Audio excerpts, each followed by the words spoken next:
Inventory levels in Florida's housing market continued to grow in August, according to the latest statistics from Florida Realtors.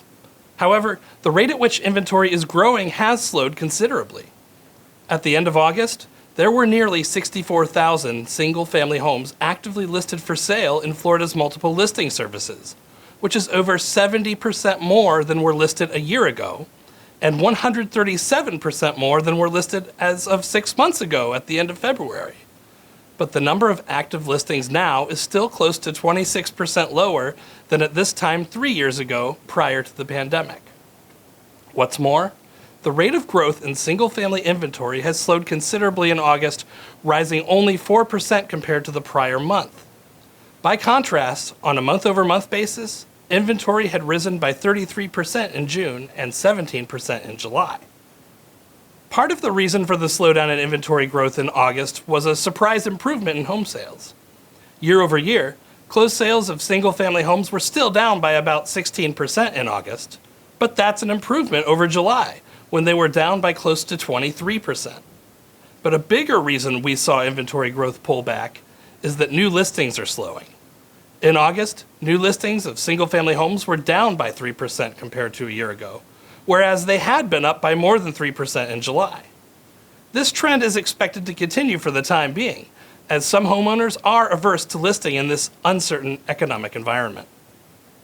While sales, listings, and inventory have clearly seen an impact from the rapid rise of mortgage rates earlier this year, it's taken a while to see an impact on home prices. But this is finally starting to show up in the sales figures. The statewide median sale price for single-family homes in August was $407,000, which is 15% higher than a year ago. 15% is still quite large by historical standards, but it is only about 6 or 7 percentage points higher than the current rate of consumer price inflation, and is smaller than the growth levels exceeding 20% that we experienced in the first 5 months of the year. The condo and townhouse market in Florida experienced many of the same kinds of shifts in August that the single-family market experienced. Closed sales of condos and townhouses were down more significantly year over year than single-family homes, falling by over 20%. But this is still an improvement over July, when they fell by nearly 31%. And remember, part of this is because condo and townhouse sales had a banner year last year because there was relatively more inventory available in this category than usual compared to single-family homes. New listings of condos and townhouses fell in August by close to 11%, leading inventory to a level about 13% higher than a year ago. The median sale price in this category rose by nearly 21%, just slightly below July's rate, to $305,000.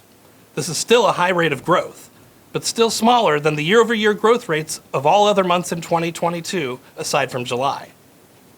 Those are the statewide trends. Does your local market seem to be following them? Find out by checking out SUNSTATS, our world-class statistical service exclusively for the use of Florida Realtors members. You'll find everything you need in SUNSTATS to make yourself a market expert. See you next month.